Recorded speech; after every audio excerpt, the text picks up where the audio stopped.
آج کی تازہ خبر کے ساتھ UNA نیوز میں آپ کا خیر مقدم ہے۔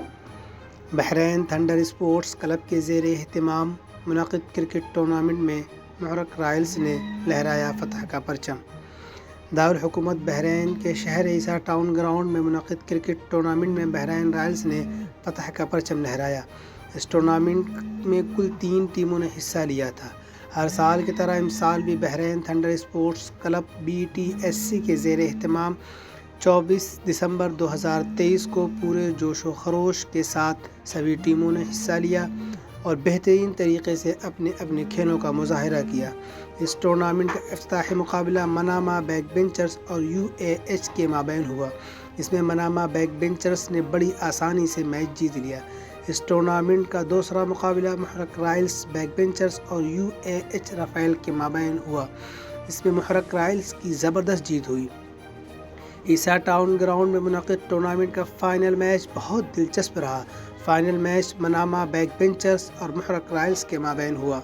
محرک رائلز نے اپنے کھیل کا اچھا مظاہرہ کرتے ہوئے منامہ بیک بینچرز کی ٹیم کو ہرا کر 2023 کرکٹ ٹورنامنٹ کا فائنل خطاب اپنے نام کر لیا۔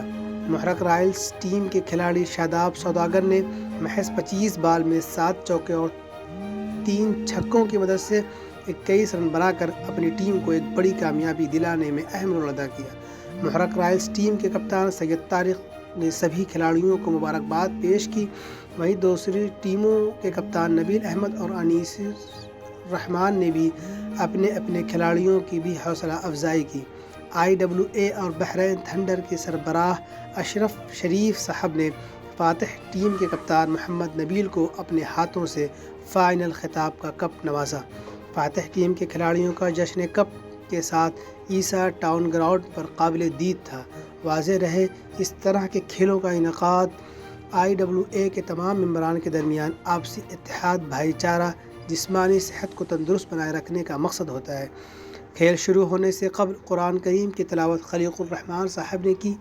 گراؤنڈ میں جمع تقریباً 125 ناظرین کرام سے خطاب کرتے ہوئے مقرر خصوصی نے کہا کہ اسلامی دائرے میں رہ کر عوام کی خدمت کریں اور ایک دوسرے کی فکر کریں۔ انہوں نے سبھی کھلاڑیوں کی حوصلہ افزائی بھی کی۔ وہیں پر اس ٹورنامنٹ کی کمنٹری کی ذمہ داری خلیل سر نے انجام دی۔ اس موقع پر محمد مدثر، سہیل اقبال، گو اسپک، محمد زاہد، ابو طلحہ، سرور خان، محمد ظہور خان، فہد عبداللہ، لیاقت علی، عمران احمد، عادل فیروز، کیفی اعظمی وغیرہ خاص طور پر موجود رہے۔